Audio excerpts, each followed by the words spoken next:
Her face is known to the whole world, and her name has created dispute for more than 5 centuries. Her smile is like a mockery. It is so subtle that under close scrutiny, it simply vanishes. This picture has been under constant scrutiny.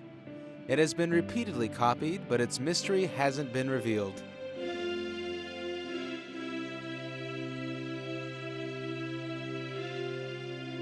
Mona Lisa by Leonardo da Vinci is one of the most enigmatic canvases in the history of art.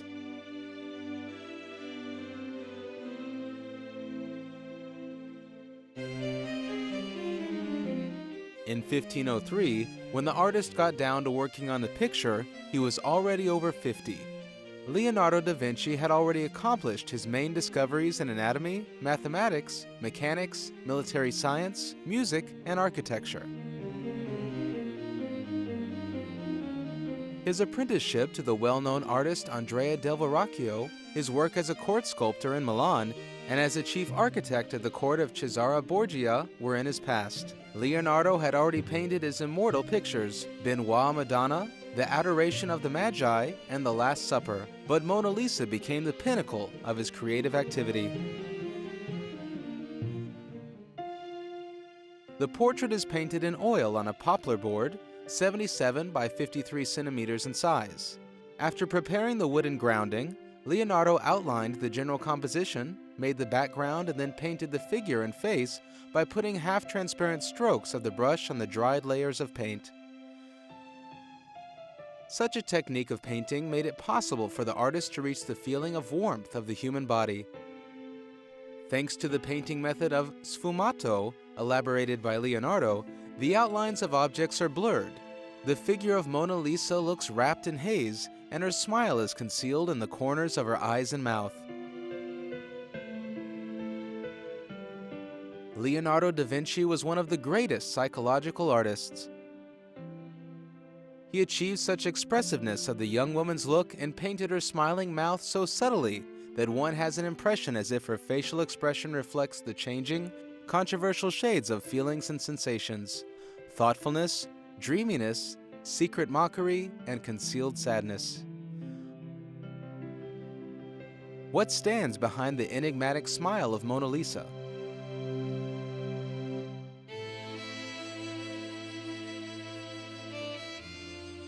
Some researchers assume that the woman is shining with happiness after learning of her pregnancy.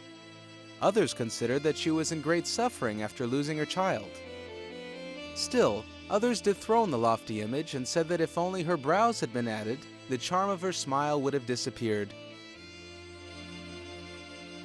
Medics stated that Mona Lisa suffered from tonsillitis and that her front teeth were missing. Anthropologists were quite convincing by stating that Leonardo had pictured himself in the woman's image. And art critics supposed that Gioconda had no real prototypes whatsoever, being an embodiment of the eternal idea of beauty and femininity.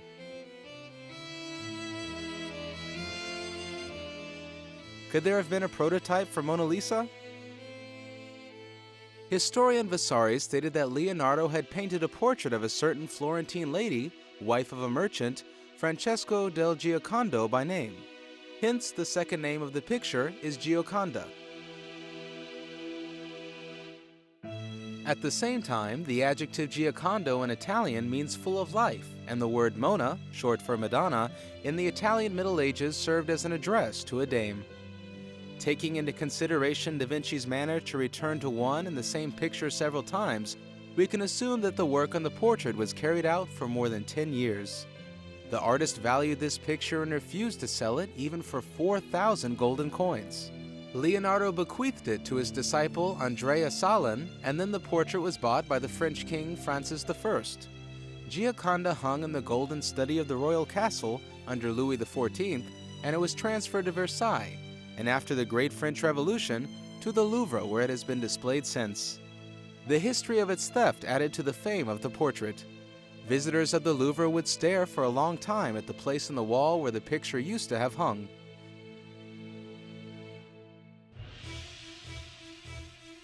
And in 1913, a Florentine art dealer received a letter from a person signed by the name of Leonardo. The author of the letter, a 32-year-old painter, Vincenzo Perugia, stated that it was he who had stolen Gioconda and that he was willing to return the picture to its historic home. The merchant came to a Florence hotel to meet the thief. An impoverished, half-sane man opened a suitcase stuffed with filthy clothing. Having reached a secret bottom, he pulled the picture out. He had been saving it with care in his own apartment in Paris for 2 years. Before returning the picture, the thief burst into tears and kissed it. Thanks to the help of a lawyer, Perugia was sentenced to only 1 year imprisonment for the theft of the century. And the portrait returned to France. In December 1956, another insane person attacked the picture with a knife. A few years later, one more tourist tried to throw rocks at it. Fortunately, the portrait did not suffer. It was saved by bulletproof glass. Never will scientists disclose the mystery of the majestic charm of Mona Lisa. The German philosopher Karl Jaspers stated that Gioconda takes away the tension between personality and nature, and takes away the border between life and death.